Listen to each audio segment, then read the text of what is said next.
कोसी त्रासदी के 15 वर्ष हो गए हैं। 18 अगस्त 2008 को कुसा के निकट भारतीय सीमा में कोसी का तटबंध टूटा था और प्रलयकारी बाढ़ ने कोसी इलाके के 5 जिलों में तबाही मचाई थी। मधेपुरा के कई लोगों ने बाढ़ की विभीषिका को अपने फेसबुक वॉल पर शेयर किया। जदयू के पूर्व प्रवक्ता निखिल मंडल और व्यवसायी मोनी कुमार सिंह जी के वॉल पर उस भयावह दृश्य को देखने का मौका मिला। दृश्य में उस समय की कुछ अटखेलियाँ भी थी, लेकिन जो एक भयावहता थी वो भी साफ झलक रहा था, जो कैसे लोग पलायन कर रहे हैं। हमारे साथ हैं कोसी नवनिर्माण मंच के जिला अध्यक्ष संदीप यादव जी और महेंद्र यादव जी, जो कोसी नवनिर्माण मंच के संयोजक रहे हैं और लंबे समय 2008 के बाढ़ के बाद से इन्होंने मधेपुरा को और कोसी के इलाके को अपना कार्यक्षेत्र बनाया है। हम दोनों लोगों का स्वागत करते हैं। महेंद्र जी, स्वागत है आपका।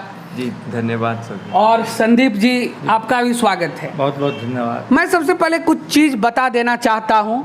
जो सरकारी रिपोर्ट, जो कोसी त्रासदी की जो सरकारी रिपोर्ट आई, उसमें कहा गया था जो 33 लाख लोग इस बाढ़ से प्रभावित हुए, जिसमें 5 जिले के लोग थे, मधेपुरा, सहरसा, सुपौल और अररिया, पूर्णिया। इन 5 जिलों में 3700 वर्ग किलोमीटर का क्षेत्रफल बाढ़ के प्रभाव में आया और इसमें जो पंचायत थे, 412 पंचायत थे और उसके 193 गांव इस बाढ़ की चपेट में आया था।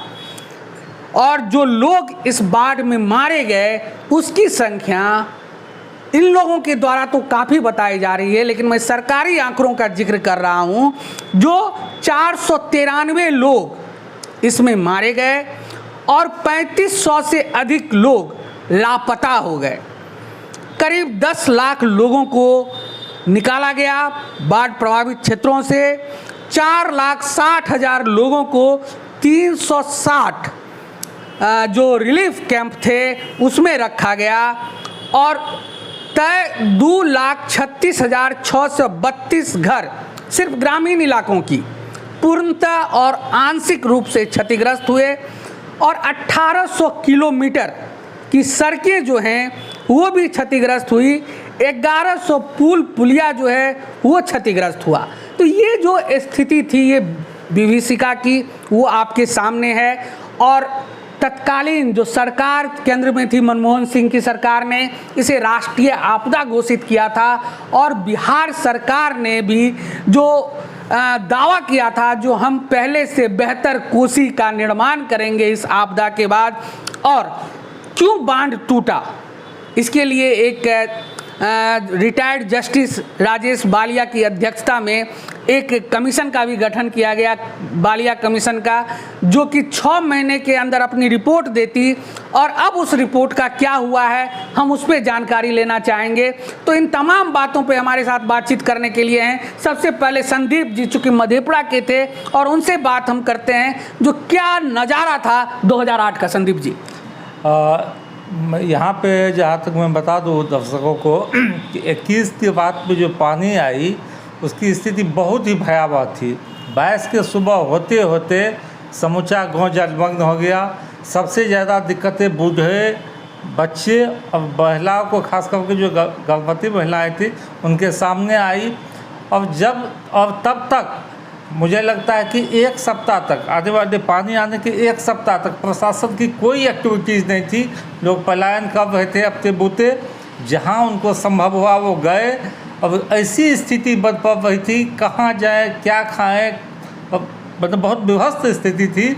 अब सड़क पे पलायन का क्या नज़ारा था, क्या दृश्य हुआ? लोग बदहवास भागे जा रहे थे, कुछ पता नहीं था कहाँ जाना है, क्या है। लोग अपनी कुल जमा पूंजी को छोड़ के, मवेशियों को छोड़ के वो जा रहे थे, कुछ पता नहीं कहाँ जाना है। लोगों में सिर्फ बदहवासी थी। अब जहाँ तक आपने अभी कहा कि तत्कालीन सत्ता ने कहा कि पहले से बेहतर कोसी बताएंगे। तो अभी भी आप गांव में जाके देखिए, कहीं भी कुछ काम नहीं हुआ है। सबके कुछ बनी है, लेकिन जो बालू भरे हुए खेत है, जो उपजाऊ खेत थे, वो अभी भी उसी स्थिति में है। अब किसानों की स्थिति उस वजह से कमज़ोर हुई है, क्योंकि बालू भरे खेत में आप खेती हो नहीं सकती है, अब बहुत कम उपज होती है, तो किसानों की स्थिति बहुत दयनीय है। महेंद्र जी, हम बात करेंगे आज की चर्चा में कोसी के गुनाहगारों की, जिसके लिए सरकार ने बालिया कमीशन बनाई थी। और 2008 का जो बांध टूटा, तो क्यों टूटा, क्या कारण जस्टिस ने देखा? आप तो जिसके जानकार हैं। कोसी तटबंध 2008 में जब टूटा तो उसकी जांच के लिए सरकार ने जस्टिस वालिया के एक सदस्यीय कमेटी बनाई थी। उस कमेटी को 6 महीना में रिपोर्ट देना था, लेकिन 5 साल और 8 महीने के बाद सरकार को रिपोर्ट दिया। उसमें कौन दोषी हैं, क्या है नदी की स्थिति, कई बिंदुओं पर उनको जांच करना था। तो उन्होंने किसी एक व्यक्ति को दोषी न मानते हुए विभाग को ही दोषी माना कि वो लापरवाही के चलते ही टूटा है। सरकार ने उसको जब रिपोर्ट आई 2014 में, तो उसके बाद से अपने सदन में उन्होंने जिस विभाग की संलिप्तता थी उसी विभाग को दिया कि इस पे क्या कीजिएगा। तो 2 A to Z बिंदुओं पे जो कार्रवाई के लिए सुझाव था, तो उस रिपोर्ट को सरकार ने 2 कमेटियों को बना के अपना पल्ला झाड़ लिया। आज तक किसी के ऊपर कोई कार्रवाई नहीं की गई। एक छोटे से लेके बड़े कर्मचारी किसी विभाग का दंडित नहीं किया गया, और एक लीपापोती सरकार ने बालिया कमीशन की रिपोर्ट पे कर लिया। हालांकि वो रिपोर्ट भी एक लचर रिपोर्ट थी, लेकिन उसके बावजूद भी उस पर भी जो कार्रवाई होना था वो नहीं हुआ। सरकार ने पहले से बेहतर कोसी बनाने का दावा किया था। 2,36,000 के करीब घर जो हैं उसको पुनर्निर्माण करने की बात कही गई थी। कोसी पुनर्वास पुनर्निर्माण जो है वो एक योजना चलाई गई। तो उसमें सिर्फ मधेपुरा ज़िले में, जहाँ तक मुझे जानकारी है, कई बार मैंने भी रिपोर्टिंग किया, जो 1 लाख से ज़्यादा घर सिर्फ मधेपुरा ज़िले में बनने थे, लेकिन वो योजना आधे में ही मात्र 25-26 हज़ार घर बना के बंद हो गया। तो इसका क्या कारण रहा? पुनर्वास में अगर देखिए तो पूरे कोसी क्षेत्र में 2,36,632 घर पूर्णतः ध्वस्त थे।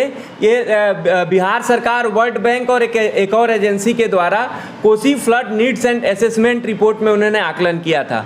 इसके अलावे मुरलीगंज नगर पंचायत, मधेपुरा नगर परिषद और बीरपुर नगर पंचायत, तीनों जगह के जो पूर्णतः घर ध्वस्त थे वो अलग हैं, और आंशिक क्षति को छोड़ दीजिए तो वो अलग है। अर्थात इनको लगभग 3 लाख तक घर बनाने का लक्ष्य रखना चाहिए था। लेकिन सरकार ने क्या किया कि सरकार ने कहा कि 1,57,400 कुछ घरों को हम बनाएंगे। बिहार सरकार के योजना विभाग में एक संकल्प पत्र जारी किया, और उसके लिए उन्होंने कहा कि 31 जनवरी 2010 से शुरू होकर 31 दिसंबर 2011 तक हम पूरा कर लेंगे। लेकिन वो पुनर्वास के काम नहीं हुए। फिर बाद में सरकार ने वर्ल्ड बैंक से कर्जा लिया 1 लाख घर बनाने का, और उसमें पूरे कोसी क्षेत्र में उस कर्जा लेने के बाद भी घर नहीं बने थे, जिसके लिए कोसी नवनिर्माण मंच लगातार संघर्ष किया, मुख्यमंत्री का घेराव किया, विधानसभा का घेराव किया, यहाँ पर कई यात्राएं की, डीएम का घेराव, हर तरह से करने के बाद ये मात्र 56,758 घर बने। 2,36,632 जो पंचायतों के थे नगर छोड़ के, उसमें से मात्र 56,758 घर बना के पूरी परियोजना को बंद कर दिया जाएगा। और वर्ल्ड बैंक से जो पहला लोन आया था, जो उसका नाम था Bihar Kosi flood recovery project, उसमें जो पुनर्वास का कंपोनेंट था, जब दूसरा लोन आया 250 मिलियन अमेरिकी डॉलर का कोसी बेसिन डेवलपमेंट प्रोजेक्ट, तो उस प्रोजेक्ट में पुनर्वास के कंपोनेंट को ही हटा दिया गया।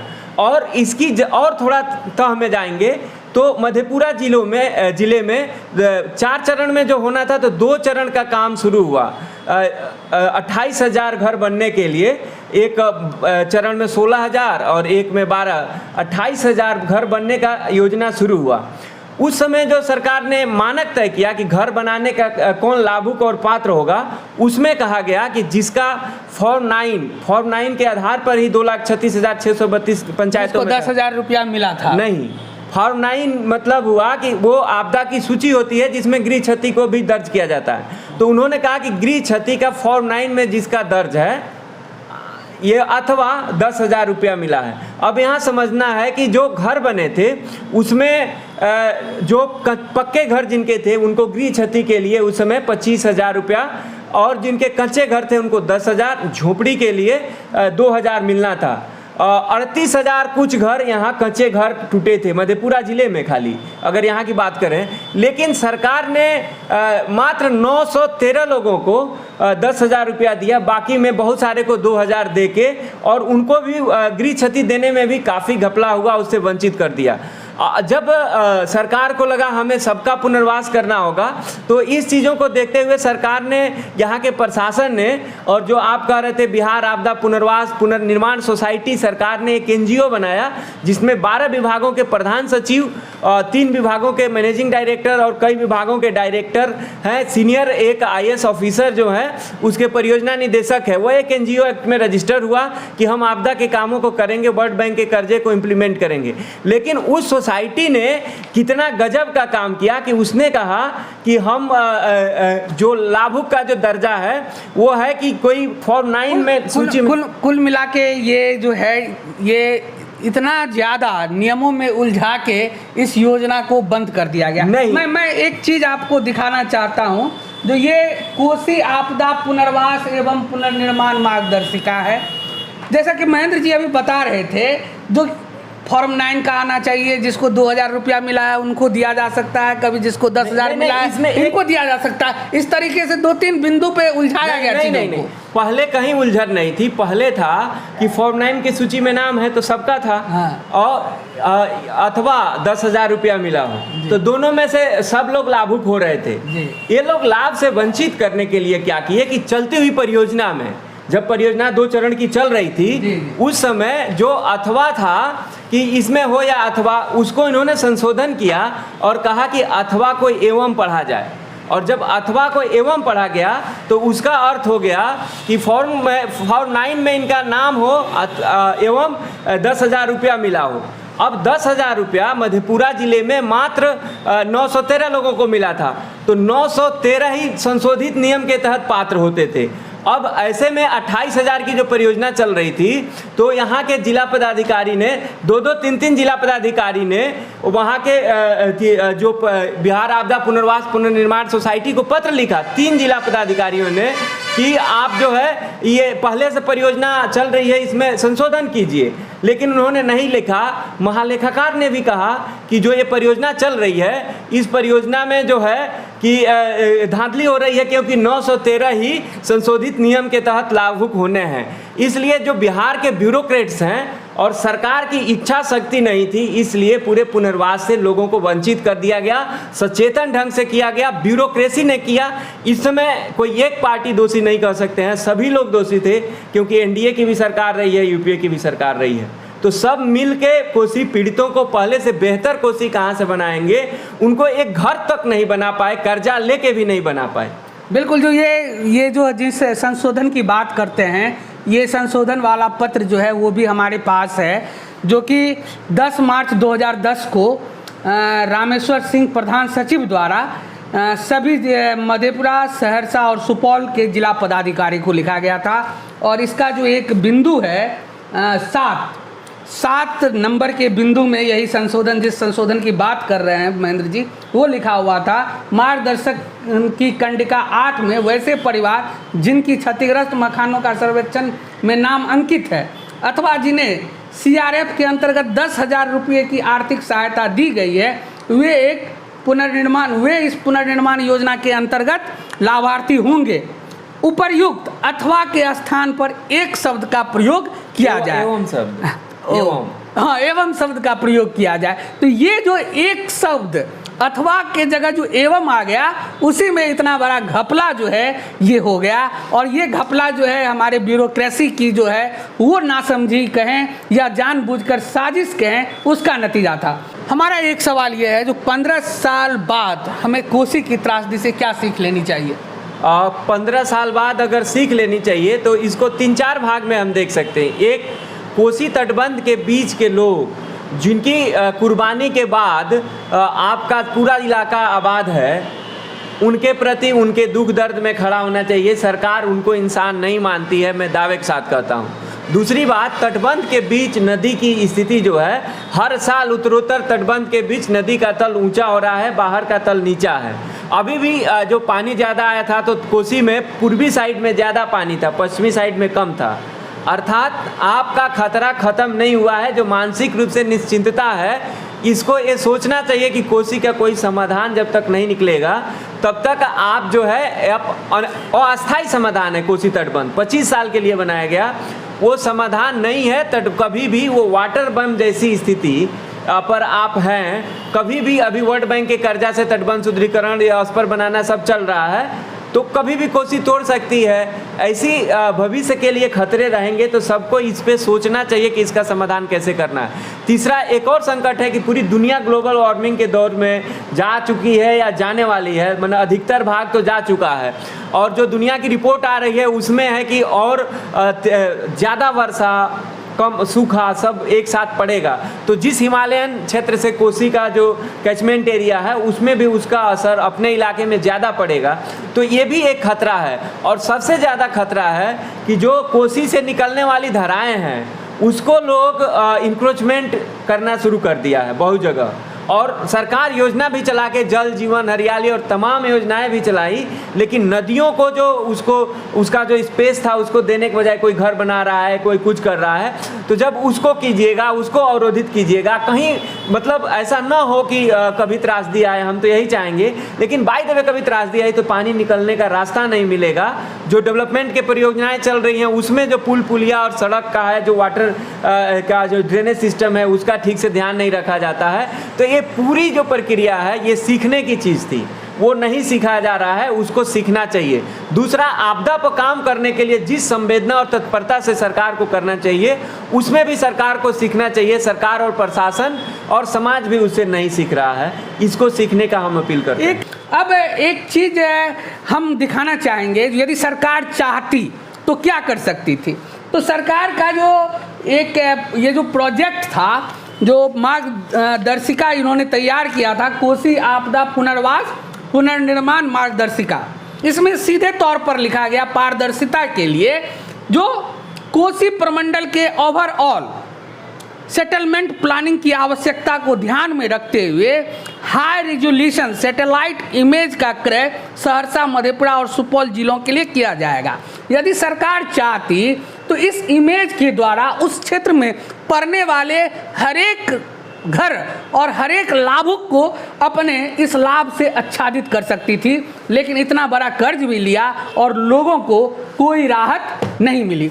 अब हम बात करते हैं जो सरकार ने जो वादा किया था, जो हम पहले से बेहतर कोसी बनाएंगे, वो कितना बदला। हमारे संदीप जी ने कहा जो अभी भी आपदा के जो निशान हैं वो हमारे क्षेत्र में देखने को मिल जाते हैं। खेतों में बालू पड़ा हुआ है, जो मिलना चाहिए था लाभ लोगों को, जो उसके मशीन बहे खुरपी से लेके कचिया ट्रैक्टर के लिए, वो उस लाभों में से कोई लाभ लोगों को नहीं मिला।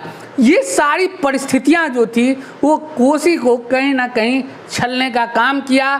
सरकार ने जो वादा किया था वो वादा कहीं ना कहीं अधूरा ही साबित हुआ। तो इन तमाम बातों पे हमारे साथ संदीप जी और महेंद्र जी थे, हम इनका धन्यवाद देते हैं। और इसी के साथ आज का परिचर्चा आपको कैसा लगा हमारे कमेंट बॉक्स में ज़रूर बताइएगा। धन्यवाद।